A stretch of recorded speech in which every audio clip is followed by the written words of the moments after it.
사도신경으로 우리의 신앙을 고백하며 새벽 예배 하나님께 올려드리겠습니다.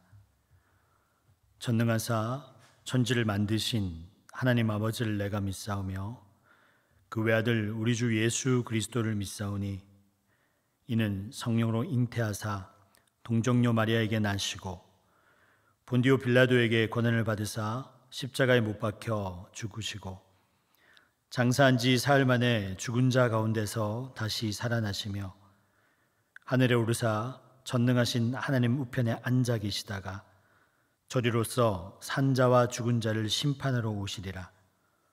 성령을 믿사오며 거룩한 공회와 성도가 서로 교통하는 것과 죄를 사하여 주시는 것과 몸이 다시 사는 것과 영원히 사는 것을 믿사옵나이다. 아멘.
세상 즐거움 다 버리고 세상 자랑 다 버렸네. 주 예수보다 더 귀한 것은 없네. 예수 밖에는 없네. 주 예수보다 더 귀한 것은 없네. 이 세상 행복과 바꿀 수 없네. 유혹과 핍박이 몰려와도 주 섬기는 내 맘 변치 않아. 세상 즐거움 다 버리고 세상 자랑 다 버렸네. 주 예수보다 더 귀한 것은 없네. 예수 밖에는 없네.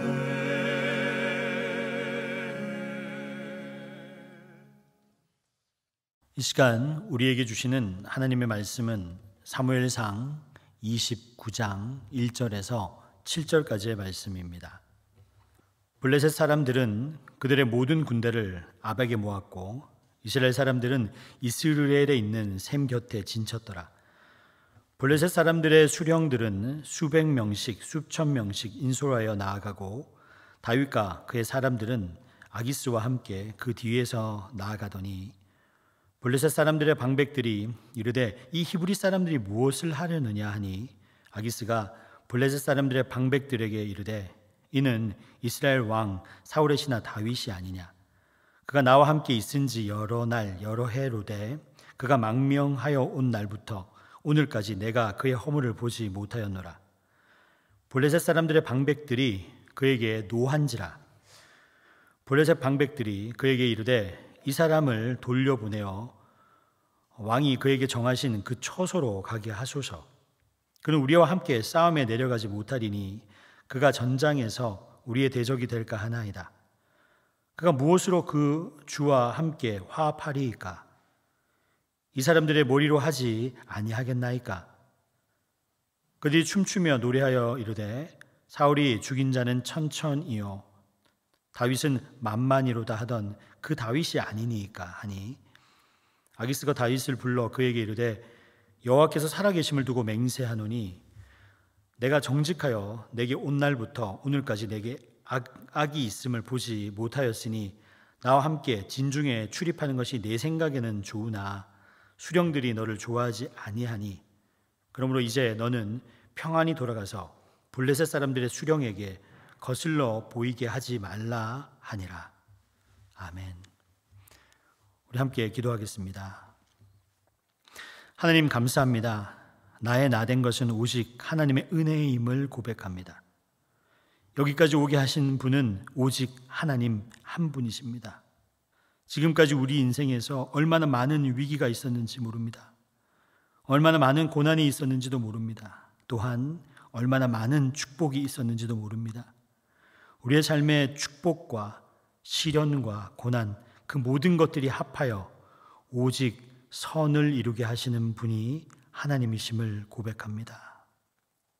세상의 모든 악함 속에서 우리를 구원하사 십자가 영광을 보게 하셨으니 주님을 끝까지 바라보며 그리고 주님께 순종하는 삶을 살게 하여 주시옵소서. 주님의 말씀을 듣습니다. 하나님의 말씀을 듣고 결단하는 우리가 되게 하여 주옵소서. 예수님의 이름으로 기도드립니다. 아멘. 하나님이 일하시는 방법이라는 제목으로 하나님 말씀을 전하도록 하겠습니다. 우리가 살다 보면은 여러분 이제는 끝이구나, 그리고 이제는 끝났구나, 더 이상 희망이 없구나라는 극한적인 상황을 만날 때가 있습니다. 웬만큼 인생을 산 사람이면 이제 버틸 힘이 없다, 더 이상 나가는 것은 불가능하다, 이제는 끝이 났다, 이렇게 표현하는 사람들이 있어요. 근데 그 상황이 기막히게 역전이 돼서 이제는 뭔가 희망이 보이는 상황이 될 때가 있어요. 그때 우리는 깨닫습니다. 하나님이 끝내셔야 끝나는 거구나. 그리고 내 힘으로 뚫고 나가지 못하는 상황이 있다고 할지라도 하나님께서 은혜를 베풀어 주시면 고난은 변하여 하나님께서 계획하시는 축복의 시간들, 그리고 축복의 사건들로 변하게 되는구나. 여러분, 이것을 경험하는 것이 바로 신앙입니다. 오늘 본문을 보면은 다윗이 어려운 상황에 닥치게 됩니다. 블레셋과 이스라엘이 전쟁을 했어요.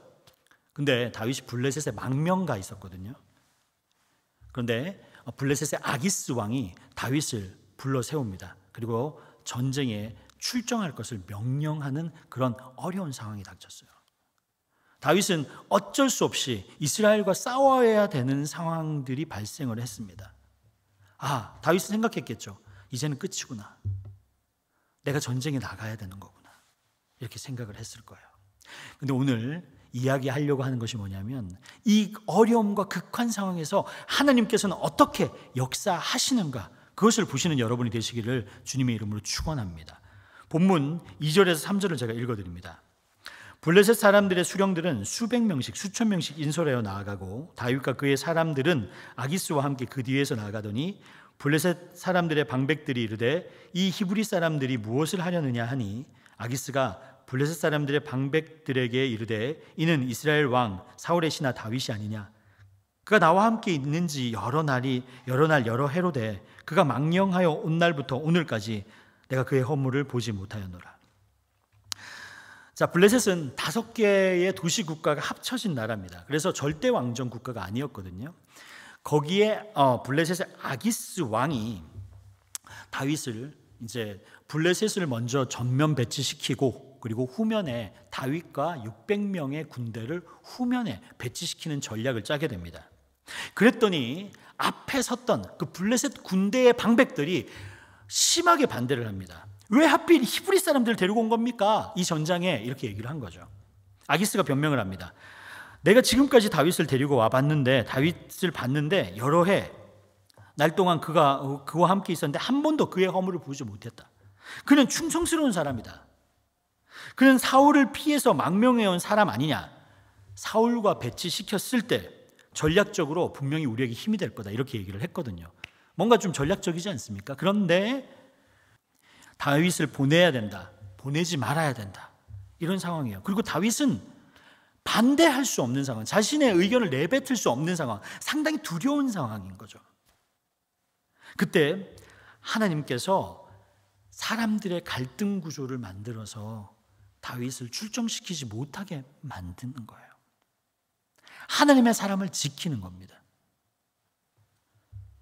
저는 이 갈등의 상황, 이 하나님께서 만드는 이 환경, 이런 환경들 있잖아요. 우리가 알지 못한 이 환경을 저는 하나님의 은혜라고 표현하고 싶습니다. 여러분 생각해 보세요. 아기스는 데려가겠다고 고집을 부리고 다른 사람들은 안 데려가겠다고 하는 그 갈등의 상황을 통해서 하나님께서는 다윗을 살리시고 그리고 다윗을 하나님께서 이끄시는, 하나님께서 부른 왕으로 세우시는 과정을 겪게 됩니다. 다윗은요, 사울에게 쫓겨서 너무 힘들었어요.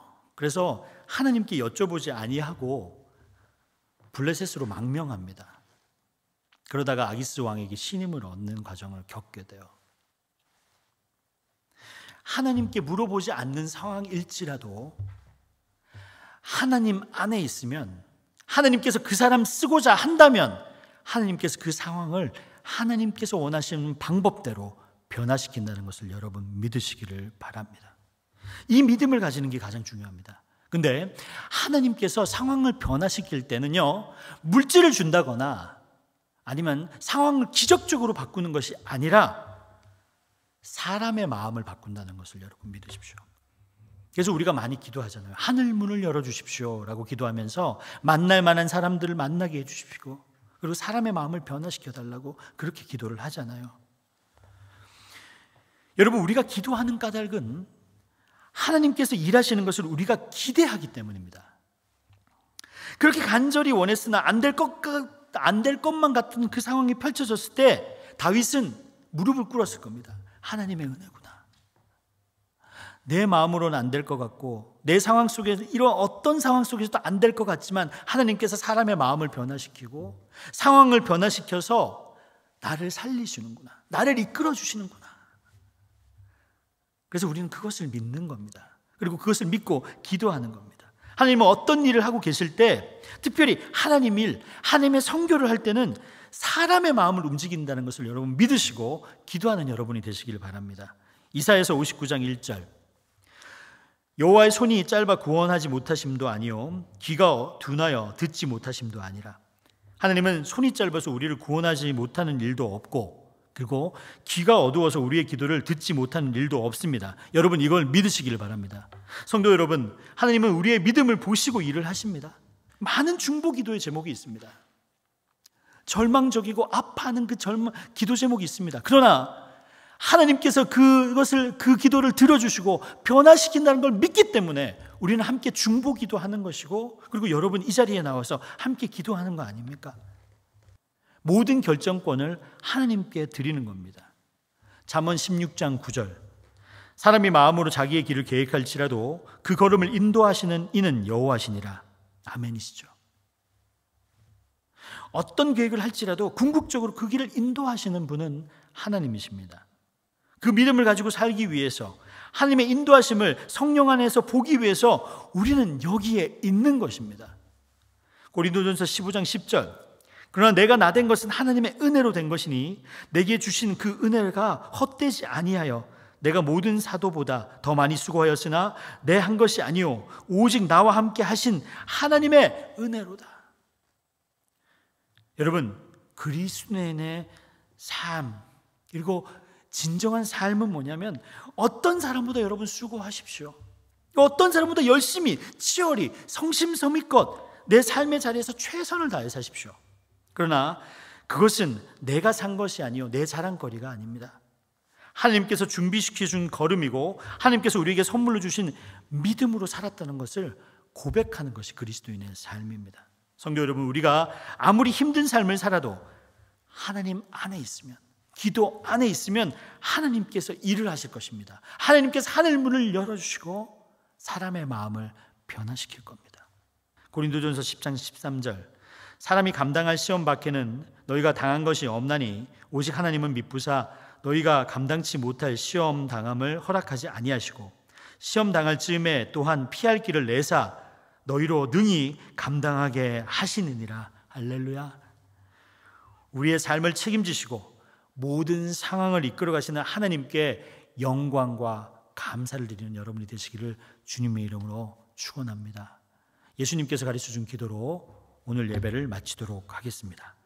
하늘에 계신 우리 아버지여, 이름이 거룩히 여김을 받으시오며 나라가 임하시오며 뜻이 하늘에서 이루어진 것 같이 땅에서도 이루어지이다. 오늘 우리에게 일용할 양식을 주시옵고 우리가 우리에게 죄진 자를 사하여 준 것 같이 우리 죄를 사하여 주시옵고 우리를 시험에 들게 하지 마시옵고 다만 악에서 구하시옵소서. 나라와 권세와 영광이 아버지께 영원히 있사옵나이다. 아멘.